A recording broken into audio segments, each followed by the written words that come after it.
রাঙামাটিতে গত ২ দিন বৃষ্টি না হওয়ায় সড়ক ও ঘরবাড়ি থেকে নামতে শুরু করেছে কাপ্তাই হ্রদের পানি। সীমান্তবর্তী উপজেলা বাঘাইছড়িতে আশ্রয়কেন্দ্র থেকে বাড়ি ফিরতে শুরু করেছে মানুষ।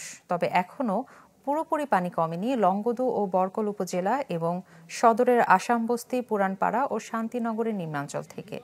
অন্যদিকে স্পিলওয়ের পানির কারণে টানা তৃতীয় দিনের মতো চন্দ্রঘোনা রাইখালী রুটের ফেরি চলাচল বন্ধ থাকায় স্থবির রয়েছে বান্দরবান ও রাজস্থলীর সাথে সড়ক যোগাযোগ।